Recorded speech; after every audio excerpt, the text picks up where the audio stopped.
À la fin du parcours commun, Andruhet est en tête avec 1 minute 44 secondes d'avance sur Anderson. La véritable compétition se fait jour entre les pilotes français eux-mêmes. On leur a demandé de gagner, ils feront mieux encore en improvisant une véritable course dans la course.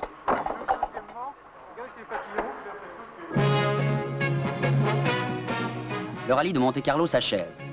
Premier, Andruhet Biche. Deuxième, Anderson Todd. Troisième, Nicolas Vial. 6 Alpine Renault dans les 10 premières places. 20 points au classement. Près de 4000 km de route, de pistes, dont 1200 km d'épreuves spéciales. On considère à juste titre que le vainqueur au Maroc est un champion du monde en puissance. Darniche le sait, et il remporte les 5 premières épreuves spéciales, dont 4 devant Terrier.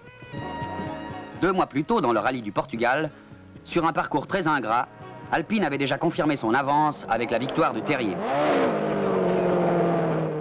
On savait que la berlinette avait du mordant. On allait découvrir ses qualités de résistance et la robustesse d'organes essentiels dont 90% sont dérivés des productions Renault de grande série.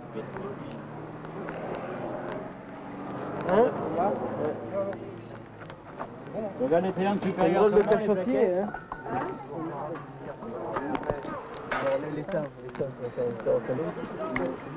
Dans cet enfer du Sud, la suspension, les freins, la boîte de vitesse, l'embrayage, le circuit de refroidissement, la direction des Renault 12 ou 16 qui équipaient les Alpines ont tenu. Et ce n'est pas le moindre aspect de cette éclatante victoire.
Alpine Renault terminera l'Alpenfahrt autrichien avec 112 points au classement.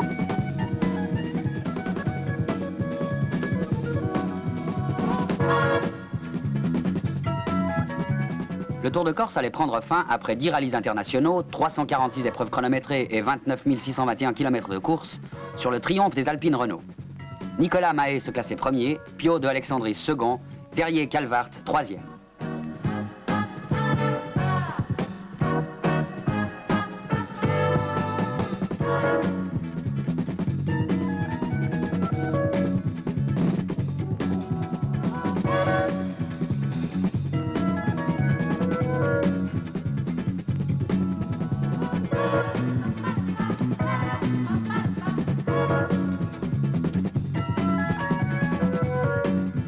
Cinq voitures bleues dans les 6 premières places.